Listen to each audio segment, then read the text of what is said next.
പശ്ചിമേഷ്യൻ യുദ്ധഭൂമിയിൽ മുങ്ങി മരണവും. ഗാസയിലെ കടൽ തീരത്ത് US സൈനിക വിമാനത്തിൽ നിന്ന് എയർ ഡ്രോപ്പ് ചെയ്ത ഭക്ഷണ പാക്കറ്റുകൾ ശേഖരിക്കാനുള്ള ശ്രമത്തിനിടെ 12 പേർ മുങ്ങി മരിച്ചെന്ന് ഹമാസ്. വടക്കൻ ഗാസയിലെ ബെയ്ലാഹിയ ബീച്ചിലാണ് സംഭവം നടന്നത്.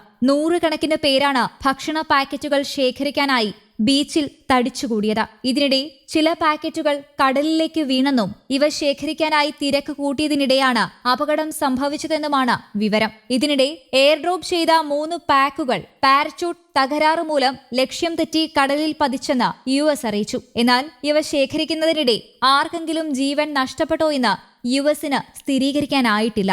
രൂക്ഷമായ ഭക്ഷ്യക്ഷാമം ഗാസയിൽ പിടിമുറുക്കുന്ന സാഹചര്യത്തിലാണ് US അടക്കമുള്ള രാജ്യങ്ങൾ ഭക്ഷണപ്പൊതികൾ വിമാനമാർഗം വിതരണം ചെയ്യുന്നത്. ഇസ്രയേൽ ആക്രമണം തുടരുന്നതിനാൽ കരമാർഗമുള്ള സഹായ വിതരണം ഫലപ്രദമാകുന്നില്ല എന്നാണ് പരാതി. വ്യോമമാർഗമുള്ള സഹായ വിതരണം അപകടങ്ങൾക്ക് ഇടയാക്കുമെന്നാണ് വിലയിരുത്തൽ. സഹായ പാക്കുകൾ ശേഖരിക്കാൻ ആയിരങ്ങളാണ് തിങ്ങി നിറയുന്നത്. ഇവർക്കിടയിൽ ഉന്തും തള്ളും പതിവാണ്. പാക്കുകൾ പാരച്യൂട്ട് മാർഗം സുരക്ഷിതമായി നിലത്തിറക്കുന്നതും വെല്ലുവിളിയാണ്. ഈ മാസം ആദ്യം വിമാനത്തിൽ നിന്ന് എയർ ഡ്രോപ്പ് ചെയ്ത സഹായ പാക്കറ്റുകൾ അടങ്ങിയ ഭീമൻ പെട്ടി പതിച്ച് വടക്കൻ ഗാസയിൽ 5 പേർ കൊല്ലപ്പെട്ടിരുന്നു. വിമാനത്തിൽ നിന്ന് പെട്ടികൾ സാവധാനം താഴേക്കിറക്കാൻ സഹായിക്കുന്ന പാരച്യൂട്ടുകളിൽ ഒന്ന് നിവരാതെ പോയതാണ് കാരണമായത്. ഏത് രാജ്യത്തിന്റെ സഹായ വിതരണത്തിനിടെയാണ് ഈ അപകടം സംഭവിച്ചതെന്ന് വ്യക്തമല്ല.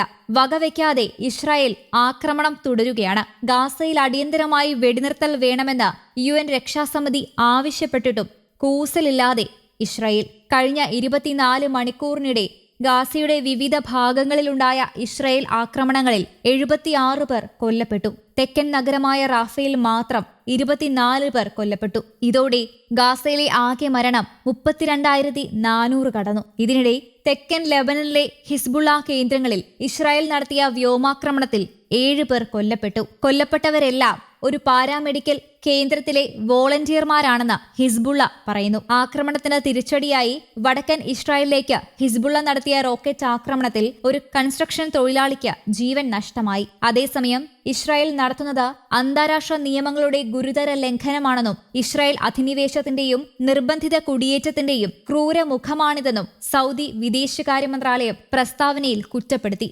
ഗാസയിലെ കൂട്ടക്കുരുതിക്കും വെസ്റ്റ് ബാങ്കിലെ അധിനിവേശത്തിനുമെതിരെ അന്താരാഷ്ട്ര എതിർപ്പുകൾ ശക്തമാകുന്നതിനിടെയാണ് ഇസ്രായേൽ നീക്കം. വെസ്റ്റ് ബാങ്കിൽ ഇനി ഇസ്രായേൽ കുടിയേറ്റം വ്യാപിപ്പിക്കരുതെന്ന് അമേരിക്ക കഴിഞ്ഞ ദിവസം ആവശ്യപ്പെട്ടിരുന്നു.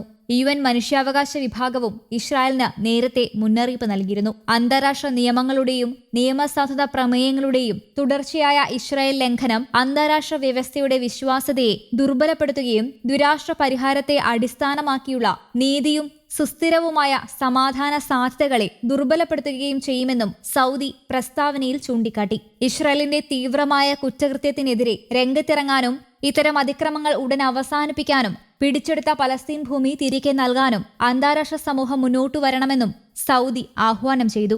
News desk, Kerala Kaumudi.